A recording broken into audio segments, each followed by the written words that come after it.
You are tuned into another edition of Locked On Royals on the Locked On Podcast Network. I'm your host, Jack Johnson. I'm going to tell you why the opener might be here to stay in 2024. Another brutal outing for Carlos Hernandez happened today. And what can we review about Cole Ragans' 2023 season?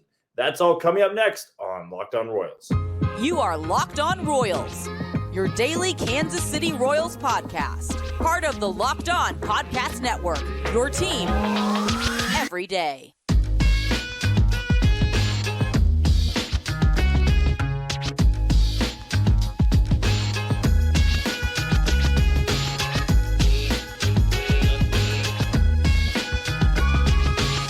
Thank you for tuning in to another edition of Locked On Royals on the Locked On Podcast Network. I'm your host, Jack Johnson. You can follow me on Twitter at JohnnyJ_15. That's at JOHNYJ_15. And you can find all of these podcasting episodes on wherever you get your podcasts. That can be Spotify, Apple Podcasts, Amazon Music, Google Podcasts, and on YouTube.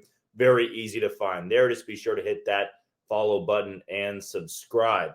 Today's show is brought to you by Gametime. We'll talk a little bit more about them coming up in about 10 to 15 minutes or so, because they are the app I use to get all my tickets, whether that's a Royals game, whether that is a concert, a comedy show. Gametime is the app I use because it's the easiest to use. But again, that's coming up here in about 10 minutes or so. This show is always going to be, tailored to the diehard Royals fans. And if this is your first episode, tuning in to Locked On Royals, we of course welcome you in. And I'm just like you. I am a diehard Royals fan. I have been my whole life. And now I've kind of turned that fandom into a career path. I now work here in Kansas City at Sports Radio 810 WHB. And I got a morning show on ESPN Kansas City. I've got a night show once a week on Sports Radio 810 WHB. So if you ever want to get my thoughts on anything other than the Royals, you can always check me out on Sports Radio 810 WHB or ESPN Kansas City. A little bit of a programming note. If you haven't been able to tell with my voice a little bit in the beginning part of the show, I am feeling a little bit under the weather. So here's what's going to happen. We're going to do our show tonight just as normal. But tomorrow for our typical Mailbag Friday, actually not going to have a show. Just kind of want to rest up a little bit. It is unfortunate because the final series of the year, and I wanted to give you guys the opportunity to send in your questions. So I'm still going to do that. You can shoot me over your questions on Twitter, again, at JohnnyJ_15, and I will do my best to answer them in a timely manner. But no episode tomorrow. Just not really feeling 100% right now, but wanted to at least give you guys an episode for today. So let's dive right into it and talk about this rotation. Today, Cole Ragans looked really good until he simply didn't anymore. Made it into the seventh inning. He had 8 strikeouts going into the seventh inning, only had walked 2, but the command just kind of got away from him. And it eventually led to a bullpen implosion by Carlos Hernandez, who we're going to talk about coming up in about 15 minutes or so. But I did want to touch on parts in this rotation that aren't really tailored to Cole Ragans or to Brady Singer, or if Jordan Lyles is in this rotation in 2024, which I've already told you, I don't believe that he will be. I think the Royals are going to use some kind of an opener role in 2024. And here's my reasoning behind it. I think I have not been as consistent in picking what I think the Royals are going to do in the offseason. I think if you've listened to me before, you would hear me say, well, this is a front office, a general manager in J.J. Picollo that wants to make a splash now. They had their evaluation year. Now they want to go spend money. But I have kind of gone back and forth as to what I think they're going to spend money on. After today's games against Detroit, I tweeted this out, that I think the most important part of this team is the bullpen. Detroit had a bottom 5 offense in every single category, yet they're going to win near 80 games. And they're going to be a team that competed all season long.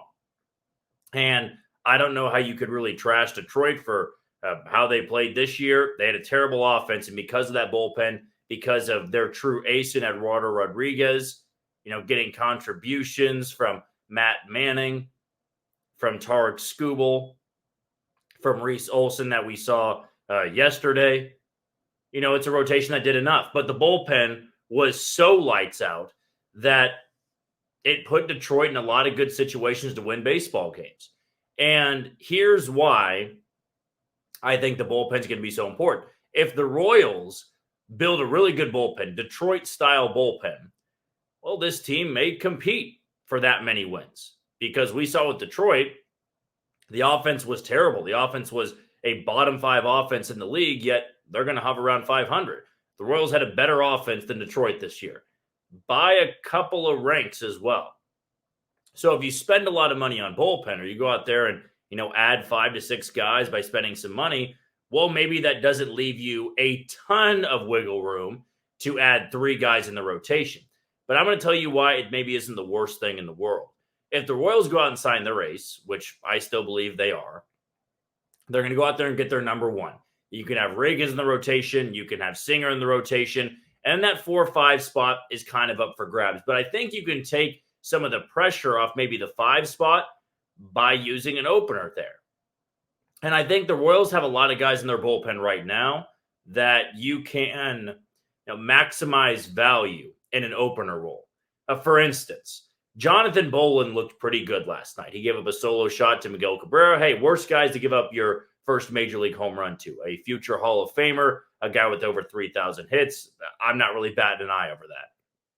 But here's what I would say. And kind of same thing goes for Anthony Veneziano, for Angel Serpa, for Steven Cruz. Do you see any of those guys being either staples in the rotation or staples in the bullpen? It can be a matter of opinion. I personally look at those 4 guys and say they're not really going to be a guy that gives you 150, 160 innings. And I don't think any one of those guys is going to be your lights out setup guy or your lights out closer. So what you can do to maximize that pitcher's value is make them a 1 or 2 inning opener. I don't think it's a shock whatsoever that when the Royals had opportunities to call up Veneziano and Bolin, they decided to stick with the opener. I mean, they used Steven Cruz as the opener. They used Serpa as the opener. They even used Zach Greinke from time to time as an opener. But it kind of fits that model because Matt Quatrero comes from an organization where the opener was a very prominent role. I mean, I think the Royals could take a lot of stress and a lot of expectation off of Alec Marsh if he had a 1 or 2 inning opener. Because we've seen Alec Marsh now, pretty much do the same thing time in, time out. But 5 innings, 5 1/3, 5 2/3, and hopefully you have a shutdown first 2 innings and you get it to the 7th or 8th inning, hand it over to a good bullpen. I would like to see the opener in Kansas City. I don't have the numbers in front of me, but I would like to say that there's a couple of guys I would trust in an opener role. Now, Jonathan Bolin's 27 years old. Anthony Veneziano's 26 years old. They're not old, but it's going to take them a while before they would be a legitimate starter in the rotation. Why not think about it for Chris Bubich? What about Daniel Lynch? I mean, some of these guys that you kind of know they're not going to be long-term pieces in the rotation, maybe they can find themselves in an opener role. Go air it out for, 10 to 25 pitches and see where it gets you. I mean, I think Serpa is a perfect opener guy. He's eventually going to wear down by the 3rd or the 4th, but get 2 innings out of him. Get 6 outs out of him. Steven Cruz today didn't look very good. Command wasn't there in the first inning, but looked really sharp in the 2nd inning. He's somebody, to me, I don't want to trust with a 1 or 2 run lead in the 8th, but I've also seen him pitch pretty well when it's very low leverage. The first inning is always super low leverage. And I would say that for a lot of teams out there, the hardest time to score, the hardest time to get the offense rolling is 1st, 2nd, and 3rd inning. Now, once you get through the order a couple of times, you see the pitcher a couple of times, it makes it easier. But I think this sets Alec Marsh up to be better. It might set Daniel Lynch up to be better if the Royals want to keep one of the guys in the rotation.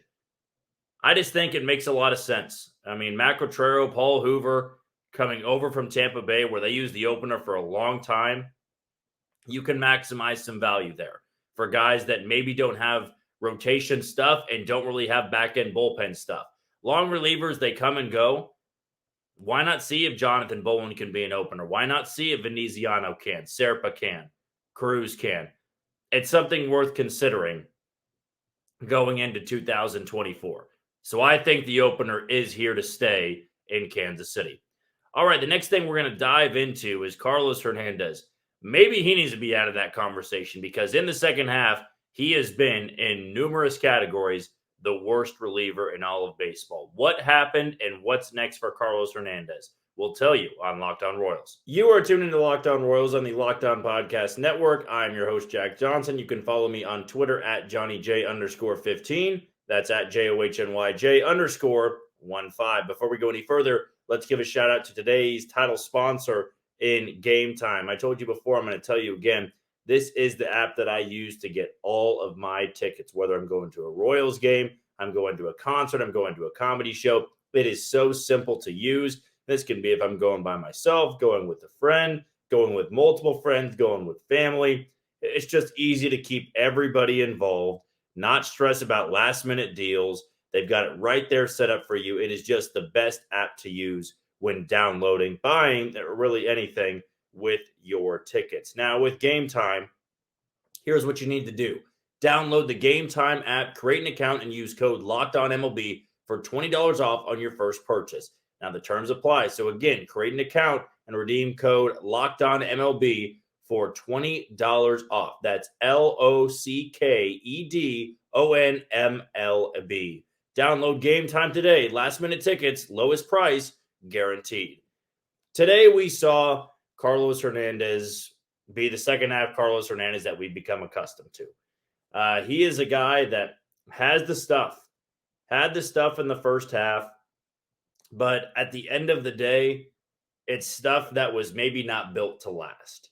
And we discussed on a podcast episode maybe, 2 months ago. I mean, it would have been the trade deadline. So roughly 2 months ago about Carlos Hernandez. And should the Royals hang on to him? Should they move him? And I mean, I don't want to, say what I said word for word. I mean, it wasn't anything bad. I just, thought the Royals should really entertain a trade for Carlos Hernandez because bullpen pitchers have such a short shelf life in Major League Baseball. Guys look good for 20 innings, 25 innings, then they could bottom out by 30 innings or 35 innings.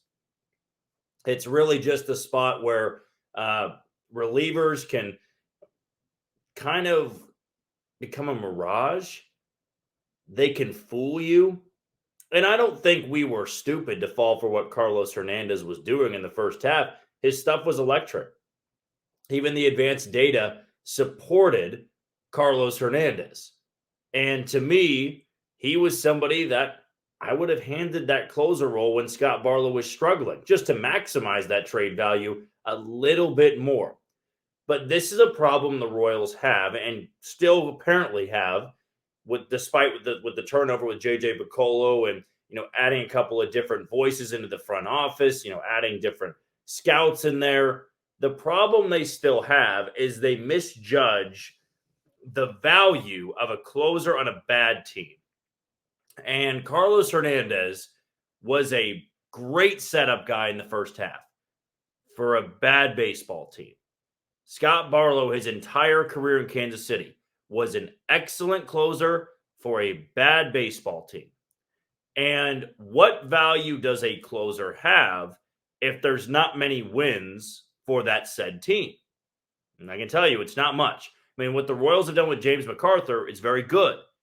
And that shows you can close out games with guys that just maybe have the hot hand. Good teams can have their closer. The Orioles have Felix Bautista. The Mets last year had Edwin Diaz. You go back further, the Yankees had Mariano Rivera. 2015 for the Royals, they had Wade Davis. 2014, it was Greg Holland. If you win a lot of games, then you establish that closer.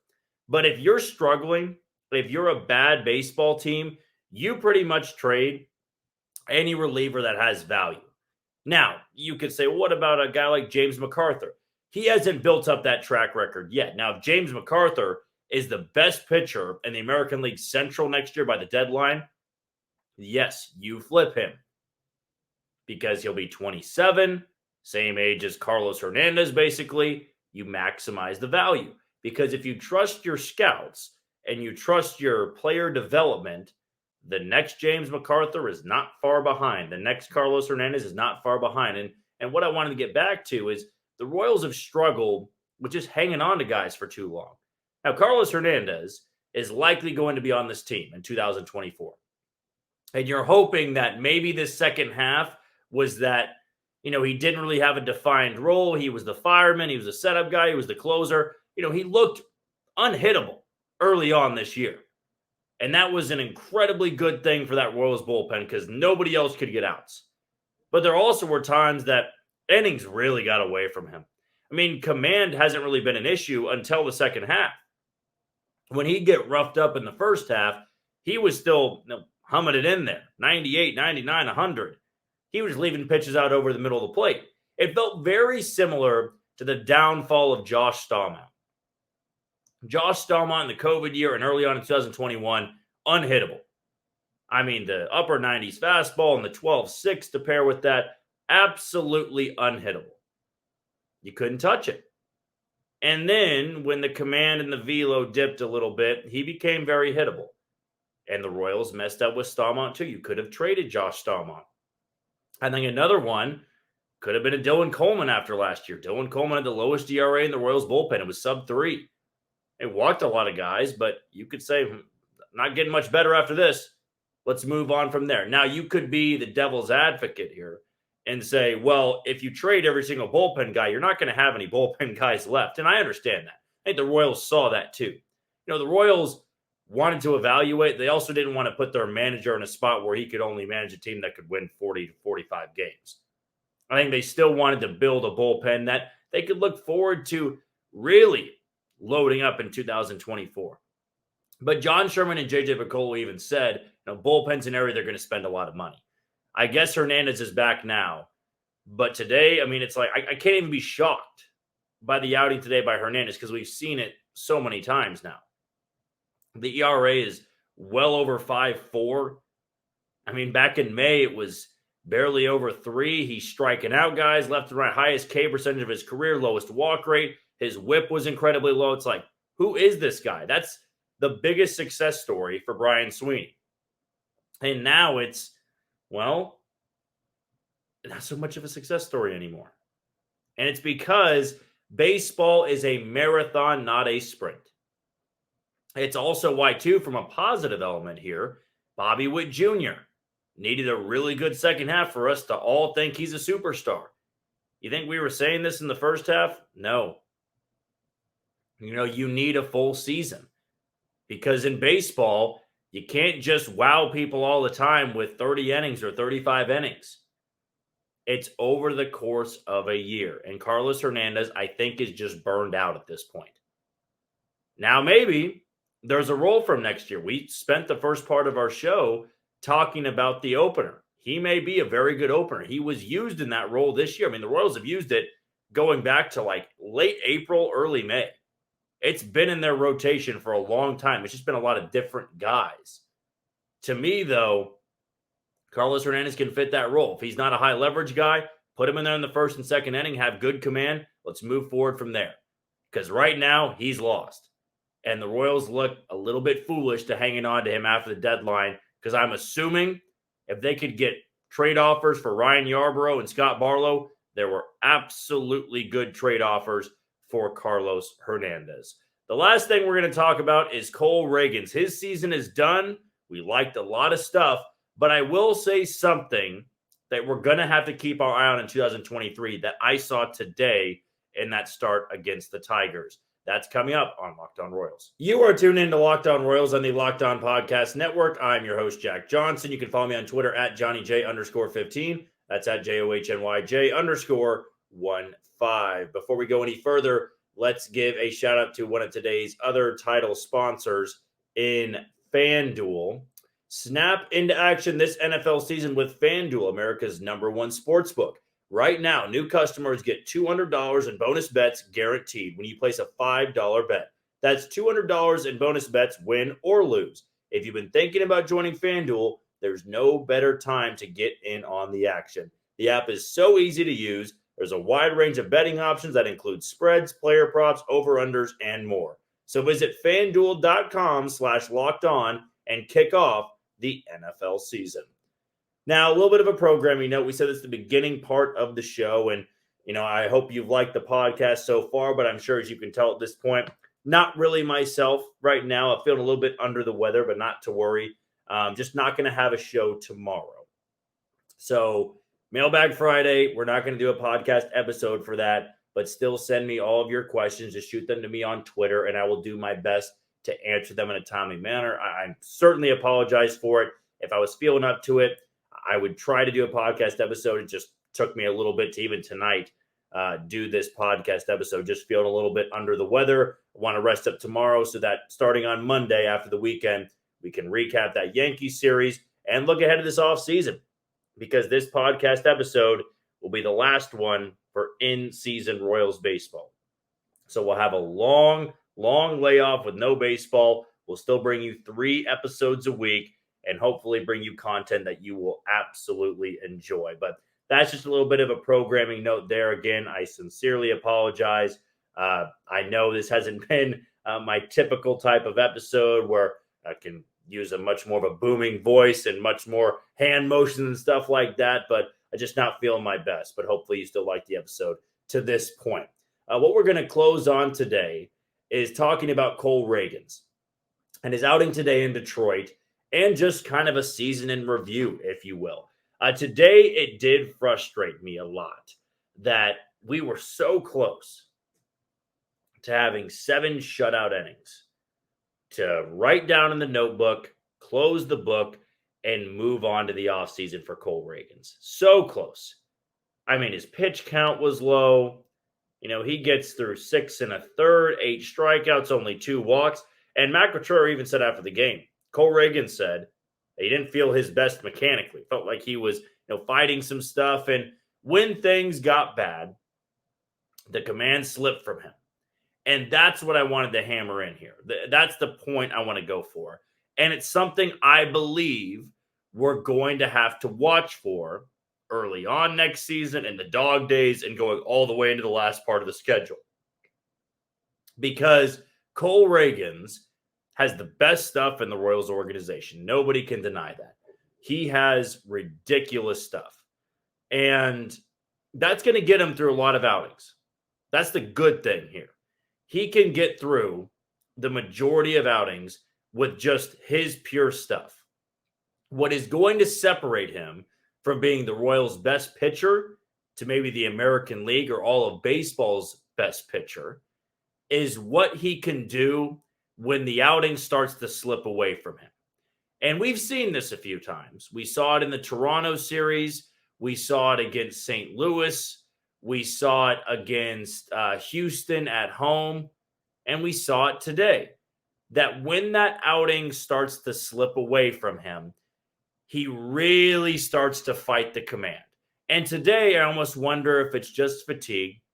I mean, this is a totally different role that he's never been in at the big league level. He's now made 13 starts.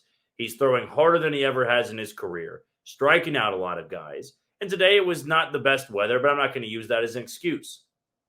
It just was one of those outings where all he needed was 2 more outs. He couldn't get out of the inning, and then Carlos Hernandez absolutely imploded. And it wasn't a bad start in the end of it. 6 1/3, 4 runs, 8 Ks. Like, you take that every single time. But it could have been 7 shutout innings, and you feel much better about going into the offseason. And I still feel fantastic about Cole Ragans. I mean, he overachieved to the max extent. Nobody can deny that. But this will be one of the things that we have to watch. I think every great pitcher has their issues. It's funny because Cole Ragans never showed any human error, really. He never struggled in those 12 starts. It didn't feel like it. I mean, he had 1 start this year, 1 start where he allowed 5 runs. Every other start was 4 earned runs or less. That's ridiculous to think about. 5 earned runs, and those 5 earned runs, I think it was 2 of them. Yeah, 2 of them came on a 2-run home run when Colin Snyder came into the game. So when he was on the bump, he never allowed more than 4 earned runs in a start. I think it was 3 earned runs or less for 11 or 12 of those outings. His worst start was, I think, against St. Louis. 5 innings, 4 runs, 3 of them were earned, and he just didn't have his best stuff. But going into next year, now there's a book on him. Now there's expectation, and I think a lot of teams, disciplined teams, they will go, when he starts to waver, he's going to struggle to find the zone a bit. And this was something that I think we all knew about Cole Ragans. If you knew him well enough, if you knew the film, knew the scouting on him, command was a little bit of an issue. Now, any guy that throws hard is going to have a little bit of a command issue. There's few guys in baseball that throw 97, 98, 99 and don't get a bit sporadic from time to time or get, a little bit wild. It just happens when you throw that hard because your stuff moves so much. And sometimes it's not just discipline of a team. Sometimes it's just they didn't pick up on the ball and they're lucky the ball missed the zone. I mean, that's what I saw in the 7th inning from Cole Ragans. He was much more trying to get Detroit to swing and miss at the off-speed offerings instead of saying, here's 97, 98, hit it. And that, to me, is going to be the growth aspect of it. Now, Houston at Minute Maid Park or Boston at Fenway or the Cubbies at Wrigley, that's where you can't just lay a fastball down the middle because it's a very small ballpark. A pop-up can fly out of the park. And then you have maybe 2 or 3 runs charged to you. Detroit in a pitcher's ballpark and a bad offense, that's one where I feel like you just got to go, hey, I've missed with 4 or 5 in a row. Here's my fastball. Try and hit it. I got to let the defense play. It's a good defense. And I think when we've seen some of those outings get away from him, and by getting away from him, it's taking a shutout into the 7th inning and then maybe leaving with 3 or 4 runs charged to his name. Other than that, it was a flawless campaign for him. And he started about, half the games that he probably will next year. I think we all have to be prepared for that Cole Ragans may start to wear down or burn out by 150, 160 innings. That's why I don't think he's going to go in as the number 1 of this staff. He hasn't been built up to do that just yet. Now, 2025, different story. But A++ season for Cole Ragans. Can't have too much to complain about, even with the way things ended for him this season. Well, that's going to do it for another edition of Locked On Royals on the Locked On Podcast Network. I've been your host, Jack Johnson. You can follow me on Twitter at JohnnyJ_15. That's at JOHNYJ_15. And check out all of our podcasting episodes on wherever you get your podcasts. That can be Apple Podcasts, Spotify, Google Podcasts, Amazon Music, and on YouTube. Just be sure to hit that follow button and subscribe. But until next Monday, you enjoy the final series of the year, and I'll talk to you then, Kansas City.